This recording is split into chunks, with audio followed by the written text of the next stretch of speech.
నమస్తే. ఇన్నాళ్ళు నన్ను సపోర్ట్ చేస్తూ, ఎంకరేజ్ చేస్తూ మీ ప్రేమని నాకు అందిస్తున్న ప్రతి ఒక్కరికి కృతజ్ఞతలు. అలాగే ఈ వీడియో కూడా ఖచ్చితంగా మీకు ఉపయోగపడుతుంది. లైక్, షేర్ అండ్ సబ్స్క్రైబ్ చేసి మీ సపోర్ట్‌ని నాకు అందించండి. అలాగే ఈ వీడియో పట్ల మీకున్న అభిప్రాయాన్ని కామెంట్ సెక్షన్‌లో కామెంట్ చేసి తెలియజేయండి. ఇప్పుడు వీడియోని చూద్దాం. జీవితంలో రకరకాల సమస్యలతో బాధపడుతున్నారా? ముఖ్యంగా ఆర్థిక సమస్యలతో సతమతమవుతున్నారా? ఎన్నో పరిహారాలు చేసి అలసిపోయారా?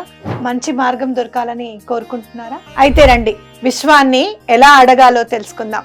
లా ఆఫ్ అట్రాక్షన్ క్లాసెస్ మీకోసం మన ఛానల్లో. వివరాల కొరకు సంప్రదించండి.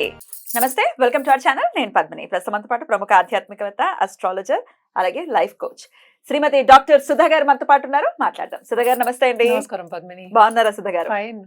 మీరందరూ ఎలా ఉన్నారు? మేము అందరం బాగున్నాం. గుడ్. సెప్టెంబర్ మాసం వచ్చేస్తుంది. మీరు బోర్డు మీద రాసినట్టుగానే ఎస్, సెప్టెంబర్ భాద్రపద మాసం కూడా సెప్టెంబర్ ఇంచుమించు 4వ తారీఖు మొదలవుతుంది. ఎలా ఉండబోతోంది సెప్టెంబర్ మాసం ద్వాదశ రాశుల వాళ్ళకి? అందరూ వేచి ఉంటారు కదా దాని గురించి. యాక్చువల్ గా ఫస్ట్ ఎప్పటికైనా మన రాశి ఫలితాలు మాట్లాడుకున్నాం అంటే మనం గోచారం మాట్లాడుకోవాలి. సో ఇక్కడ ఏమేమి ప్లానెట్స్ అంటే గ్రహాలు ఉన్నాయో చూద్దాం. ఏ ఇంట్లో ఉన్నాయి, ఏమేమి రాశిలో ఉన్నాయో చూద్దాము. సో ఫస్ట్ మనం ఎప్పుడు మాట్లాడుకునేది ఏంటి, మనం గురువు గురించి మాట్లాడుకుంటాం. గురువు ఏమో మనకేమో వృషభంలో ఉన్నారు. అలాగే మనకి మార్స్ అంటే ఏంటి, మేషానికి అధిపతి, ఆయనేమో ఇక్కడికి బుధుడి ఇంట్లోకి వస్తున్నాడు అనమాట. అంటే మనకి మిథునంలో. అలాగే బుధుడు దిగుతున్నారు ఎక్కడికి, మనకి సింహానికి. ఆల్రెడీ రిట్రోగ్రేడ్ అయ్యి దిగడం అంటే సెప్టెంబర్ 4th కి 5th కి అలా దిగుతున్నారు అనమాట. తర్వాత కేతు ఏమో మనకి కన్యలోనే ఉన్నారు. అలాగే రాహు మనకి మీనంలో ఉన్నారు. శని ఏమో రిట్రోగ్రేడ్ లో మనకి కుంభంలోనే ఉన్నారు. ఇంకోటి ఏంటంటే మనకి ఇక్కడ శుక్రుడేమో మనకి ఆగస్ట్ ఎండ్ నుంచి మనకి సెప్టెంబర్ 18th వరకు ఇందులో అంటే ఏంటి కన్యలో ఉంటున్నారు. మళ్ళా ఆయనేమో తులాకి వెళ్తున్నారు సెప్టెంబర్ 18th కి.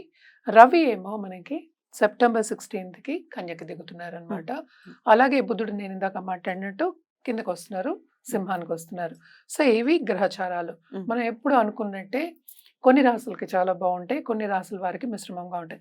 జనరల్ గా మనం చూసామంటే అన్ని మిశ్రమ ఫలితాలే మనం చెప్తూ ఉంటాం. ఎందుకంటే మనకి షార్ట్ టర్మ్ పీరియడ్ ఇది, అంటే 30 రోజులకి మాట్లాడుకుంటున్నాము. సో ఈ గ్రహచారం పట్టే మనం అన్ని రాసుల వారికి మాట్లాడుకోవాలి. సో అందరికి మిశ్రమ ఫలితాలు.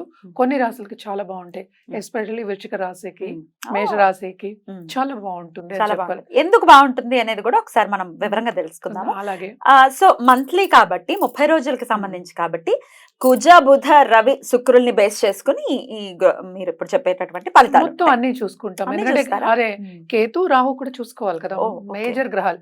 ఎప్పటికైనా గ్రహచారం అంటే ఏంటి, గోచారం చూసినప్పుడు మనం మేజర్ గ్రహాలని ఎక్కువ తీసుకుంటాం, పరిగణనకి ఎక్కువ తీసుకుంటాం. ఇవి చిన్న చిన్న అంటే ఏంటంటే తొందరగా మూవ్ అయ్యే ప్లానెట్స్ కనుక మనం కొంతవరకు చెప్పగలుగుతాం. ఏదైనా సరే వ్యక్తిగత జాతకం మీద ఆధారపడి ఉంటుంది. డెఫినెట్లీ. ఏది జరిగినా 1 minute లో జరుగుతుంది, ఒక్క రోజు చాలు కదా. అదే కరెక్టే. బట్ ఏంటంటే అది లైఫ్ లాంగ్ వాళ్ళకి అది రిజల్ట్స్ అనేవి కనిపిస్తూ ఉంటాయి. కానీ అదే మంచి ఫలితాలు అయితే తప్పక అందరూ సంతోషిస్తారు. అవే ఏంటంటే కొంచెం ఏదైనా నలతో వచ్చింది, లేకపోతే మెడికల్ ఇష్యూస్ వచ్చాయి, లేకపోతే మనీ వెళ్ళిపోవడం, అలాగే సంపద పోవడం కానీ, లేకపోతే ప్రమోషన్ రాకపోవడం కానీ, లేకపోతే ఉద్యోగం పోవడం కానీ, ఉద్యోగం మార్పిడి కానీ, ఇలాంటివి జరిగినప్పుడు అందరికీ కన్సర్న్ అనేది ఎక్కువ అవుతుంది, యాంగ్జైటీ ఎక్కువ అవుతుంది. వీటన్నిటికీ మనం చెప్పేది మోస్ట్ ఇంపార్టెంట్ ఏంటంటే మనం పరిహారాలు చేయాలి, రెమెడియల్ మెషర్స్ చేయాలి. అదే తప్పక లాంగ్ టర్మ్ చేయాలి కదా. రెమెడియల్ మెషర్స్ ఇవాళ చేసి రేపు అయిపోవాలి, నువ్వు అన్నట్టు క్షణాల్లో అయిపోయే విషయాలు కాదు కదా. సో లాంగ్ టర్మ్ చేయాలి కనుక తప్పక అన్ని రాసుల వారికి ఏమి ఘోషిస్తోంది, ద్వాదశ రాసుల వాళ్ళకి ఈ నెల అంటే సెప్టెంబర్ నెల ఏం ఘోషిస్తోంది, అలాగే పరిహారాలు కూడా మాట్లాడుకుందాం. మరి రైట్, చూద్దాం. మరి ద్వాదశ రాశుల వాళ్ళకి కూడా ఈ భాద్రపద మాసం ఎలా ఉండబోతోంది ఇప్పుడు తెలుసుకుందాం. మరి మొదలు పెడదామండి. తప్పక. మరి కర్కాటక రాశి వారికి సెప్టెంబర్ మాసం ఎలా ఉంటుంది సుధ గారు? చాలా బాగుంటుందని చెప్పాలి కర్కాటక రాశి వాళ్ళకి. ఎందుకంటే బుధుడు ఎలాగో దిగుతున్నారు, కానీ మనకి ఏంటంటే 3rd and 12th లోడ్ అయ్యారు.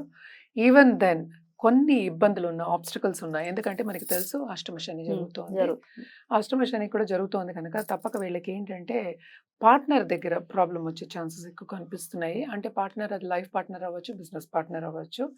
కానీ బిజినెస్ మొత్తం విస్తరిస్తుంది. Especially first half of this month చాలా బాగుంటుంది. అంటే రవి ఓన్ హౌస్లో ఉన్నారు, వీళ్ళ స్టేటస్ ఇంప్రూవ్ అవుతుంది. అంటే ఏంటి, ఫ్యామిలీ స్టేటస్ కింద కుటుంబ పరంగా పైకొచ్చే ఛాన్సెస్. అండ్ ఆల్సో ఏంటంటే గవర్నమెంట్‌తో పని చేయించుకోవాలి, గవర్నమెంట్ ఉద్యోగులు గానీ, గవర్నమెంట్ కాంట్రాక్ట్స్ కానీ చేయించుకోవాలన్న వాళ్ళకి తప్పక ఈజీగా పనులైపోతాయి. ఎవరైనా కోరుకునేది ఏంటి, అవును. కష్టపడకుండా ఈజీగా అయిపోవాలి అనుకోవడం. అది అయ్యే ఛాన్సెస్ ఎక్కువ first half of this month కనిపిస్తున్నాయి. ఓకే. అండ్ బుధుడు కూడా దిగుతున్నారు కనుక కొంత చిన్న ఇబ్బందులు ఉన్నా, పెద్ద ఇబ్బందులు ఏం లేవు. చిన్న ఇబ్బందులు ఉన్నా ఈజీగా అయిపోయే ఛాన్సెస్ ఎక్కువ కనిపిస్తున్నాయి అన్నమాట. మనకి థర్డ్ హౌస్‌లో మనకి శుక్రుడును, కేతు ఉన్నారు. ఆయన కూడా మూవ్ అవుతున్నారు, శుక్రుడు ఫోర్త్ హౌస్‌లో. సో కంఫర్ట్ లెవెల్ కూడా second half of this month చాలా బాగుంటుంది. ఎస్పెషలీ దాంపత్య జీవితం కూడా బాగుండే అనుకూల పరిస్థితి వచ్చే ఛాన్సెస్. అంటే ఏంటంటే మిస్అండర్స్టాండింగ్ లేకుండా అండర్స్టాండింగ్ నేచర్ వచ్చే, ఇద్దరి మధ్యన వచ్చే ఛాన్సెస్ ఎక్కువ కనిపిస్తున్నాయి మనకి. బ్యూటిఫుల్. సో ఇది కూడా బాగానే మంచి ఇదే అన్నమాట.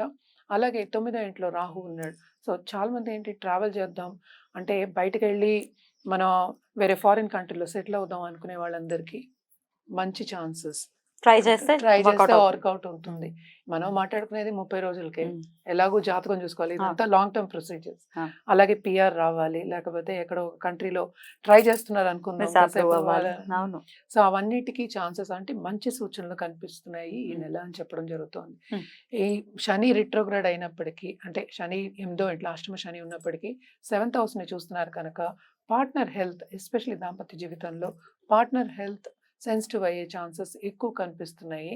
అలాగే పిల్లలు కూడా second half of this month చెప్పిన మాట వినే ఛాన్సెస్ ఎక్కువ కనిపిస్తున్నాయి. అలాగే ఏంటంటే అనుకూల పరిస్థితి కొంచెం కామ్గా ఉంటుంది, హౌస్ కొంచెం గొడవలన్నీ తగ్గి కామ్గా ఉంటుందని చెప్పుకోవచ్చు. ఎందుకంటే అష్టమ శని షూర్గా ఫైనాన్సెస్ అలాగే కుటుంబ పరంగా కొన్ని ఇబ్బందులు అనేది పెడుతూ ఉంటాడు. సో ఇవన్నీ కాకుండా ఈ నెల వీళ్ళు కొంత అనుకూల పరిస్థితి కుటుంబ పరంగా, అంటే కామ్గా మెంటల్ స్టేట్ కూడా కామ్గా ఉండడం అనేది జరుగుతుంది. అలాగే ఏంటంటే సబ్జెక్ట్స్, కొత్త సబ్జెక్ట్స్ చదువుకుంటా అంటే ఒక హాబీ కానీ, కొత్త సబ్జెక్ట్స్ చదువుకోవడం కానీ, స్టడీ మీద మక్కువ ఎక్కువ చూపిస్తారు వీళ్ళు. అలాగే ఆర్ట్ రంగంలో ఉన్న వాళ్ళకు కూడా చాలా మంచి ఛాన్సెస్ బాగుంటుందని చెప్పుకోవాలన్నమాట. మనం పరిహారాల విషయానికి వస్తే కనుక ఏం చేసుకోవాలి? తప్పక మనం ఏంటంటే, ఎందుకంటే గురువు సంచారం చాలా బాగుంది కనుక, 11th house లో కూడా. అంతే సంచారం బాగుంది కనుక దేంట్లో అయినా కొంత శ్రమ ఉన్నప్పటికీ లాభం అనేది చేకూరుతుంది కనుక ఫస్ట్ గురు కాళ్ళు పట్టుకోవడం వెరీ ఇంపార్టెంట్. అలాగే ఏంటంటే మన రుద్రాభిషేకం సోమవారం చేయమంటాం.